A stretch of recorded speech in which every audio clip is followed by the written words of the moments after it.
Now, Mr. Smith, what do you think prompted the assailant to carry out such an attack? Well, I think that is still unfolding. The FBI, the Capitol Hill Police, many are digging back, much as you just referenced. They're looking at his social media history. I think what we're seeing in the United States is a real spike in the rhetoric between the parties. And with that, I think we're seeing a lot of angst within the populace. There was a discussion of this gentleman that he'd been spending a lot of time living out of his car near a workout facility near this field, tracking this. I mean, it really sort of took some commitment. He's from Illinois. He drove to Washington, was living in his van, was clearly agitated by a lot of what's going on in the political discourse in the U.S. right now. And by no means should that excuse it. I mean, what happened this past week is just absolutely tragic, and it's something we need to constantly combat against. But I do think it speaks to a bit of a larger problem going on in the U.S. right now. And given how the parties are so combustive and so, everyone is their enemy, and I think that rhetoric is spilled now into the general population. The one thing I would say, though, is just to remember that this unfortunately has been going on for many, many, many years in the United States. In the 1800s, I know my colleague who's on from Boston, there was a member of Congress from Massachusetts who was beaten almost to death on the floor of the United States House by another representative from the state of South Carolina in about 1848. So we've seen, unfortunately, violence in politics before. I think tragically, with the current rhetoric in the U.S., though, we're only seeing an escalation. History rhyming itself, apparently. Dr. Hale, the day after President Trump visited Scalise in hospital, he gave a statement. Let's first take a listen to this. And Steve, in his own way, may have brought some unity to our long divided country. We've had a very, very divided country for many years. And I have a feeling that Steve has made a great sacrifice, but there could be some unity being brought to our country. Dr. Hale, have you seen any unity emerging in the aftermath of this attack? There has been some discussion, I think, from people in fairly high places about the need to tone down the rhetoric. I agree with my colleague here that the rhetoric has gotten pretty fierce. I think this goes back to the way Democrats absorbed their defeat by Donald Trump. It was a shock. And rather than go into introspective mode, I think many Democrats became kind of hysterical. So that there has been a sort of feverish hostility toward Trump that is shared pretty widely among liberals and among Democrats. And it's also directed now also at Republicans. I mean, this is obviously not the first political assassination attempt. But to my knowledge, it's the first one that was aimed at a political party and not at simply a particular person. Mr. Smith, that's a disturbing trend. Yeah, Mr. Smith, what really has to be done to bring unity back to this country, which has been divided for quite a long time, as you mentioned? Now, President Trump's coming into office was a symptom of the divide, I understand, and as well as exacerbated the polarization. Given the sharp differences between the two sides, is it really possible for the two camps to have any meaningful unity? I don't know. I remain skeptical. I mean, I think, unfortunately, it really needs to start at the top. I think in the immediate moments after this tragedy, President Trump behaved like a president. He really was truly presidential.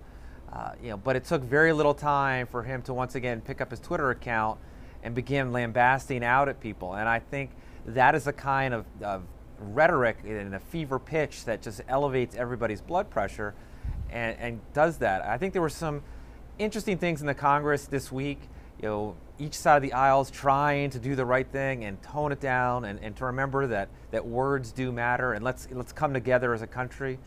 I'm reminded of my time in government. I vividly remember, as if it was yesterday, the massacre at the Sandy Hook Elementary School in Connecticut when all those children were killed. And for those very few brief days, everyone came together. What can we do about gun control? How can we solve this? How can we stop it? And it was really within weeks that it was forgotten. You know, the families there still have to carry that tragedy with them for the rest of their life. You know, I think, look, do I hope that we'll see a real change? Absolutely, of course I do. You know, I want to see some unity. You know, we as a country coming together, improving things. We have a lot of challenges ahead of us. I think tragically, though, as the days go on, you know, this will fall behind us, and what we've seen will only continue to happen. You know, I will hope that the president sort of raises his level of discourse and tries to temper things down a little bit and lead from the front. But as we've seen so far in the days afterwards, you know, the rhetoric already seems to be coming back. Now, the incident has also raised heated political flashback, let's say, political rhetoric on both sides. Republican Steve King has blamed Barack Obama for fueling divisions that led to an attack on the Republican lawmakers, and Fox News host Sean Hannity also laid the blame on Democrats for the Virginia shooting, arguing the left had dehumanized Republicans and painted them as monsters. Dr. Hale, often what you're seeing in the U.S. are not civilized debate, but really ugly personal attacks. What's the danger of having such a political environment? Well, it's if you're driving through Southern California in the middle of a drought and you flick a cigarette out the window, you can't pretend you didn't start the forest fire that starts an hour later after you're gone. So everybody has to understand we're living in a parched earth environment here, and sparks can cause a lot of flame. So everybody needs to be a little bit careful. I mean, I'm skeptical about the unity talk. It's inevitable that people will disagree about health care, gun control, what to do about the climate. These are supposed to be reasonable disagreements. And lately, I think, and I'm going to paint a kind of a broad brush here, but I think that Democrats are in a kind of hysteria mode as a result of Donald Trump's election. They haven't quite processed it yet. I think this is why we're seeing all this. We're still seeing talk about this this fantasy about the Russians stealing the election. But if Democrats could calm down a little bit and try to think about what is it that we can do with the Republicans in the Congress. We don't have to spend all of our time talking about Donald Trump.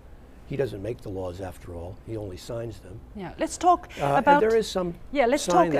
Yeah, I'm sorry. Yeah, go ahead. Time is limited. Let's talk about another aspect of this thing. That is the security for Congress members. Mr. Smith, some Republican lawmakers said if Steve Scalise had not been there, the result would have been a massacre because there wouldn't have been any Capitol Hill police presence. Should members of Congress be given higher levels of security protection in the future? Look, I mean, I think that's a discussion that's been going on for quite some time. I know that the Capitol Police are incredibly fine and well-trained force and are always looking at threats to members. You know, it does present a challenge. There, you know, over 500 members of Congress they would have to be protecting, and you know, with that, I mean, tremendous amount of resources. And the reality is, you know, 99% of them, you know, aren't ever in a threat situation. You know, this was a horrible situation that happened. I mean, a couple years ago, as I'm sure many of your viewers remember, Congresswoman Gabby Giffords from Arizona was doing a town hall when a deranged gunman opened fire, shooting her in the head, you know, nearly killing her. She, you know, still is recovering from that injury, and they tried to work it through there. And you know, they tried to up it when members were out in public. Local law enforcement would help support that. You know, you sort of have to figure out, when you live in a free and open society, how far you want to take these things. You know, do I think that they are going to look long and hard at this? Absolutely. And do I think they're going to look long and hard at some of the challenges around gun control? Yeah, I think they will too. But in this, so far at least, it would appear that this shooter bought the weapons that he had absolutely legally. Clearly, he had some mental issues, but the weapons he bought legally, and you know, that makes it very challenging. So that sort of speaks to the larger subject of how far do you want to go to take some of these high-powered weapons off the street. Yeah. You know, so the expression in the United States is, you know, the cat is out of the bag, and on this one, you know, the cat is very much out of the bag. There are millions and millions of weapons already on the street. So now, what do you do? Yeah, Dr. Hale. Now, some lawmakers are saying they need to better protect themselves by bringing firearms to the Capitol Hill. What is your opinion on this? Do you think it would be a good idea for congressmen and women to carry guns? Well, I'm not opposed to concealed carry weapons in general. I mean, concealed carry holders tend to be more law-abiding than average citizens. In fact, at least that's what the stats show. I'm wondering why this guy was able to buy a gun in Illinois. Presumably, that's where he bought this gun. That's where he lived, and that must be where his permit was from, since he did have a criminal record. And a lot of cases of violent assault, which I assume would have prevented him from buying a gun if those laws were being adequately enforced in Illinois, and perhaps they're not. So do we need new laws? Maybe, but we probably should enforce the laws we've got to the extent that we can do so. Mr. Smith, in fact, many are citing what happened as a reason to roll back the restrictions that are currently on the books. It is said that most conservatives still believe that the only way to stop a bad guy with a gun is to have a good guy with a gun. I mean, in the old days, Hollywood movies would always have the good guys wearing the white hats and the bad ones wearing the black hats. It all seemed easier back then. But how do you tell the difference now? Yeah, I think unfortunately that's always an easy answer. Yes. I think tragically it just doesn't really work that way. The reality is that I worked in a highly regulated law enforcement, national security environment. Would go to the range, train, had extensive training. And I would talk to many of my colleagues who were 25, 30-year, highly trained federal law enforcement agents. When they came home at night, the first thing they did was open their gun safe, put that gun in there, lock it up, because they had kids in their house, and they would use their baseball bat as a primary tool. Tragically, carrying a gun comes with it a tremendous amount of responsibility, and if you're going to want to sort of push that out further, the only way to really do that is to really enhance training. And as to my example, the people with the most training understand just what a powerful tool it is to have on their hip. I actually think that it would be just a horrible idea for the average member of Congress to be able to walk onto the floor of the House and carry a gun. We've seen how quickly they react with violence with their mouths. I'd be worried what would happen. I mean, it comes with a lot of responsibility. It requires a lot of training, and something tells me there's not going to be an appetite to enforce the training to back up having that concealed carry permit. Yeah, 1 minute left. Dr. Hale, 52 shootings since the beginning of 2016. What can be done, if anything, to reduce gun violence in the United States? Well, the gun violence happens mostly with illegally possessed guns in the hands of young men in cities. That's not the only kind of gun violence, but that's the majority of the gun homicides, and those are not legally purchased guns. The federal government ought to do a better job of going after straw purchasers who buy several guns and then pass them around to gang members. This has been going on for a long time. It's a particularly bad problem in places like Chicago, but the previous administration chose not to do that. Maybe this administration will change that policy. Let's wait and see. Many thanks to the two gentlemen, Dennis Hale, Associate Professor of Political Science at Boston College, and Mr. Douglas Smith, former Assistant Secretary of U.S. Department of Homeland Security. And here is my first point. Once again, incredulous people outside the U.S. are asking why America's notorious Second Amendment, guaranteeing everyone the right to bear arms, has not been rescinded long ago. The amount of stories we hear of people with grievances taking the law into their own hands just never seem to stop. What has added fuel to the fire is the heated rhetoric being traded between the two parties and the growing culture of hate speech and intolerance in the American society. When tempers flare, is it safer to give everybody a gun or take guns away from them? You will no doubt come up with your own answers.